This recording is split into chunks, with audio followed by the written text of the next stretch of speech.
Do what you want me to do, yeah. To your will and to your way,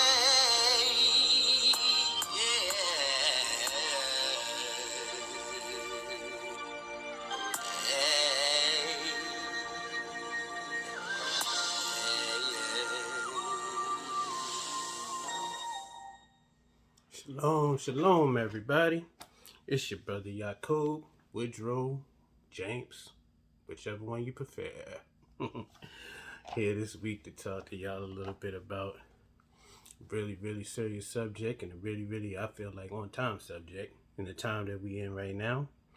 And it's called Endure Hardness. First scripture we're going to start with is 2 Timothy chapter 2, verse 3. Thou therefore endure hardness as a good soldier of Hamashiach, Yahusha. No man that warreth entangleth himself with the affairs of this life, that he may please him who have chosen him to be a soldier. We're going to go into who chose us. And we're going to read Isaiah 49, chapter 1 through 3. But let's finish up with this. Verse 5. And if a man strive for masteries, yet is he not round, except he strive lawfully. Not round. Let's read that again. And if a man strive for masteries, yet is he not crowned, except he strive lawfully. The husbandman that laboreth must be first partaker of the fruits. Consider what I say, and Yahuwah give thee understanding in all things. New Living Translation. Endure suffering along with me, Paul speaking, as a good soldier of Hamashiach Yahusha. Soldiers don't get tied up in the affairs of civilian life, for then they cannot please the officer who enlisted them. And athletes cannot win the prize unless they follow the rules. And think about that fight coming up in a little bit. Them rules, people be cheating in fights. And hard-working farmers should be the first to enjoy the fruits of their labor. Think about what I am saying. Yahuwah will help you understand these things. Now let's go into Isaiah 49, verses 1 through 3, about being chosen. Listen, O owls, unto me, and hearken, ye people from far. Yahuwah have called me from the womb. From the bowels of my mother hath he made mention of my name. And he hath made my mouth like a sharp sword. In the shadow of his hand hath he hid me, and made me a polished shaft. In his quiver hath he hid me, and said unto me, Thou art my servant, O Israel, in whom I will be glorified. Good News Translation. Listen to me, distant nations, you people who live far away. Before I was born, Yahuwah chose me and appointed me to be his servant. He made my words as sharp as a sword. With his own hand he protected me. He made me sharp like an arrow, sharp and ready for use. He said to me, Israel, you are my servant. Because of you, people will praise me. Now let's go into the book of Sirach, or as it's called also Ecclesiasticus. And I think we should just take in that whole chapter 2. Because we read it all the time. And I read like little bits and pieces of it all the time. But it's like that whole chapter right there is very pertinent to what we're talking about right now. Ecclesiasticus. Get it out of your apocrypha. And we're going to read it. Read along if you want. Now you can just read it on your own time, and you can just listen to it right now as I read it. My son, if thou come to serve Yah, prepare thy soul for temptation. Set thy heart aright and constantly endure, and make not haste in time of trouble. Cleave unto him, and depart not away, that thou mayest be increased at thy last end. Whatsoever is brought upon thee, take cheerfully, and be patient when thou art changed to a low estate. For gold is tried in the fire, and acceptable men in the furnace of adversity. Believe in him, and he will help thee. Order thy way aright, and trust in him. Ye that fear Yah wait for his mercy, and go not aside, lest ye fall. Ye that fear Yah, believe him, and your reward shall not fail. Ye that fear Yah, hope for good and for everlasting joy and mercy. Look at the generations of old, and see, did any ever trust in Yah and was confounded? Or did any abide in his fear and was forsaken? Or whom did he ever despise that called upon him? For Yah is full of compassion and mercy, long-suffering and very pitiful, and forgiveth sins and saveth in time of affliction. Woe be to fearful hearts and faint hands and the sinner that goeth two ways. Woe unto him that is faint-hearted, for he believeth not, therefore shall he not be defended. Woe unto you that have lost patience, and what shall you do when Yah shall visit you? They that fear Yah will not disobey his word, and they that love him will keep his ways.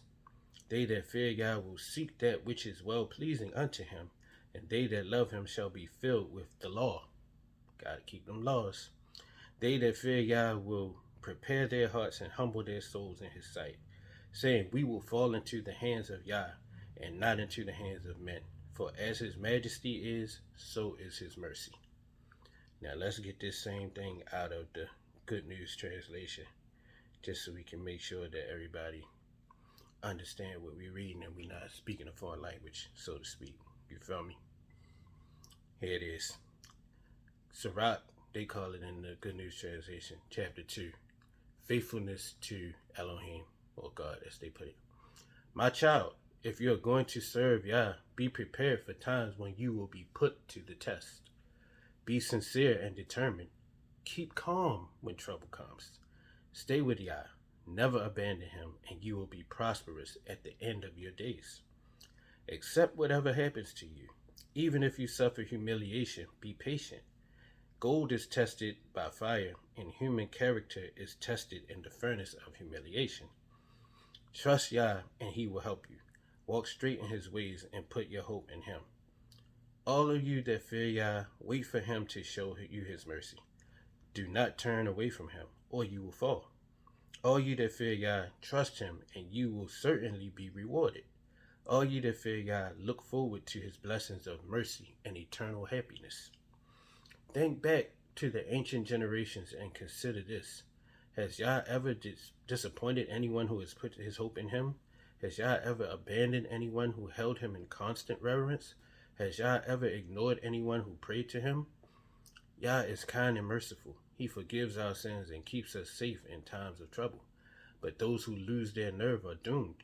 All those sinners who try to have it both ways, like people who put some faith in Yah, but then they still put some, what they call them, eggs in another basket just in case. Ain't no just in case with the Most High. Either you believe he gonna do it or you don't. There ain't no middle. You know, he said don't be lukewarm or he spew you out his mouth. Where we at? Those who lose their nerve are doomed. Start back at 12. All sinners who try to have it both ways. That's the right spot. Praise Yah. Doom is sure to come to those who have lost their courage. They have no faith, and so they will have no protection. So you gotta have faith to have the protection. No faith, no protection. As clear as that. Doom is sure to come to those who lose their hope. What will they do when Yah comes to judge them? Those who fear Yah do not disobey his commands. Those who love him will live as he wants them to live. Those who fear and love Yah will try to please him and devote themselves to the law. Those who fear Yah are always ready to serve him. They humble themselves before him and say, we place our destiny in the hands of Yah, not in human hands, because his mercy is as great as his majesty. Amen. This is 2 Peter 2:9. Yah knoweth how to deliver the godly out of temptations, and to reserve the unjust unto the day of punishment to be punished. Amplified Bible. Then in light of the fact that all this is true, be sure that Yah knows how to reserve them godly from the trials, and how to keep the unrighteous under punishment until the day of judgment. This is Ecclesiasticus 11:26. For it is an easy thing unto Yahweh in the day of death to reward a man according to his ways. The affliction of an hour maketh man forget pleasure, and in his end his deeds shall be discovered. Judge none blessed before his death, for a man shall be known in his children. Sirach 9 and 11. Envy not the glory of a sinner, for thou knowest not what shall be his end. A lot of people look like they living real great right now, but it ain't over till it's over.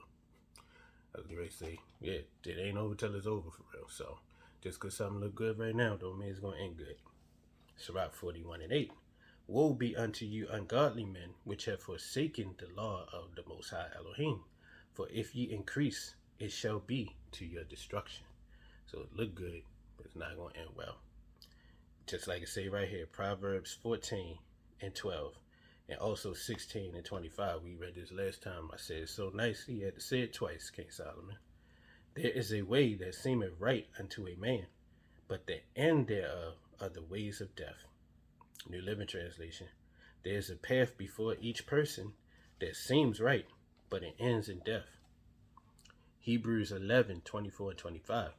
By faith, Moses, when he was come to years, refused to be called the son of Pharaoh's daughter, choosing rather to suffer affliction with the people of Elohim than to enjoy the pleasures of sin for a season. So Moses chose to have it hard with the people who was living right by Elohim than to have it good for a season, but he know that good was going to come to an end. That's what I always say. I'd rather have it rough on this side, where man's life expectancy, I think, is like over at like 70 or something like that, and I'm 45 now, so I'm quickly approaching that, as opposed to having it good on this side and having it rough for eternity, and eternity never ends. So basically that's what it's saying. Amplified Bible. By faith, Moses, when he had grown up, refused to be called the son of Pharaoh's daughter, because he preferred to endure the hardship, enduring hardness, of the people of Elohim, rather than to enjoy the passing pleasures of sin. Contemporary English Version. Then after Moses grew up, his faith made him refuse to be called Pharaoh's grandson. He had it made. All he had to do, he could live his whole life as a prince, the son of the Pharaoh, grandson of Pharaoh. But he chose to pass that up and live hard with the people of the Most High. With this next verse, he chose to be mistreated with Elohim's people instead of having the good time that sin could bring for a little while. Let that sink in. Don't let that go over nobody's head. Proverbs 10 and 2. Treasures of wickedness profit nothing, but righteousness delivereth from death. New Living Translation. Tainted wealth has no lasting value, but right living can save your life. Amplified Bible. Treasures of wickedness and ill-gotten gains do not profit, but righteousness and moral integrity in daily life rescues from death. Proverbs 11 and 21. Though hand join in hand, the wicked shall not go unpunished, but the seed of the righteous shall be delivered. Good News Translation. You could be sure that evil people will be punished, but the righteous will escape. Psalm 141:10.